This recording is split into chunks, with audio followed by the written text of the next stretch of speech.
ദൈവത്തിന് ഗോഡ് എന്ന experience personal ലൈഫിൽ വളരെ പേഴ്സണലായിട്ട് എക്സ്പീരിയൻസ് ചെയ്യുന്ന ഒരു മൊമെന്റിനെ വേണമെങ്കിൽ നമുക്ക് സ്പിരിച്വൽ അവേക്കണിങ് മൊമെന്റ് എന്ന് വേണമെങ്കിൽ വിളിക്കാം.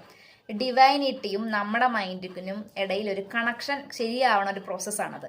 ദൈവം എപ്പോഴും അവിടെ തന്നെ ഉണ്ട്, പക്ഷെ നമുക്ക് എപ്പോഴും ആളായിട്ട് അങ്ങനെ കണക്ട് ചെയ്യാൻ പറ്റത്തില്ല. അപ്പം അങ്ങനെ കണക്ട് ചെയ്യാൻ വേണ്ട ഒരു സിറ്റുവേഷൻ ഉണ്ടാകാനാണ് ലൈഫിൽ പലപ്പോഴും സ്ട്രഗിൾസും സഫറിങ് ഒക്കെ ഉണ്ടാകുന്നത്. അപ്പോൾ ഇതൊക്കെ സ്ഥിരമായിട്ടുള്ള ആളുകൾക്ക് എപ്പോഴും കണക്ഷൻ കീപ്പ് ചെയ്ത് നിലനിർത്താനായിട്ട് സാധിക്കും.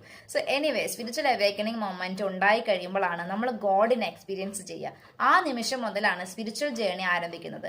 ഇല്ല, എന്നെ പറഞ്ഞൊരു കൂണ് കഴിച്ചിട്ട് അങ്ങനെ എക്സ്പീരിയൻസ് ഒന്നൊക്കെ അല്ല. അപ്പോൾ പലർക്കും പല രീതിയിലായിരിക്കും. അതായത് ഓരോരുത്തരുടെ ദൈവവിശ്വാസവും ഓരോരുത്തരുടെ പേഴ്സണൽ ലൈഫിൽ നടക്കുന്ന സംഗതികളുടെ ഒക്കെ ഒരു കഥയൊക്കെ അനുസരിച്ചിട്ടായിരിക്കും നിങ്ങളുടെ കഥ എങ്ങനെയാണ് അതനുസരിച്ചാണ് നിങ്ങൾക്ക് സ്പിരിച്വൽ എക്സ്പീരിയൻസ് ഉണ്ടാവുക. നമുക്ക് ഒരു കുഴപ്പമില്ലാതെ നമ്മൾ നല്ല രീതിയിൽ പോകുന്ന സമയത്ത് ഇതൊക്കെ നമുക്ക് കെട്ടുകഥയായിട്ടും ഇതൊക്കെ എന്ത് എന്നൊക്കെ നമുക്ക് തോന്നും. പക്ഷെ നല്ല ലോ മൊമെന്റിൽ നിൽക്കുന്ന സമയത്ത് ഇതൊക്കെ നമുക്ക് മുങ്ങിത്താണുന്നവനെ കിട്ടുന്ന പിടിവള്ളി പോലെയാണ്. സോ ദൈവമുണ്ട്. ദൈവത്തിന് നമ്മളുടെ എല്ലാ കാര്യങ്ങളും അറിയാം.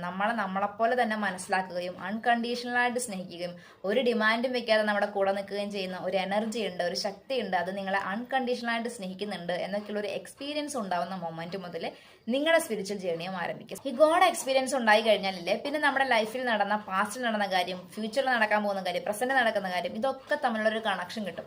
അങ്ങനെ നമ്മളൊരു പസിൽ സോൾവ് ചെയ്യണ പോലെ നമ്മുടെ ഉള്ളിലെ ചോദ്യങ്ങൾക്കൊക്കെ ഉത്തരം കണ്ടെത്തി ആരോ നമുക്ക് പറഞ്ഞു തരുന്ന പോലെ തോന്നി നമ്മുടെ ലൈഫിൽ നമ്മൾ സോൾവ് ചെയ്തു ഭയങ്കര റിലാക്സ് ആയിട്ടുള്ള, കാം ആയിട്ടുള്ള, വളരെ ഹാപ്പി ആയിട്ടുള്ള ഒരു ലൈഫിലേക്ക് നമ്മൾ കടന്നു വരും. നമ്മൾ വളരെ സെൻസിറ്റീവ് ആകും. നമ്മളിൽ ഒരുപാട് സ്നേഹത്തിന്റെ ഒരു എക്സ്പീരിയൻസ് നിറയാൻ തുടങ്ങും. Spirituality is A wonderful experience.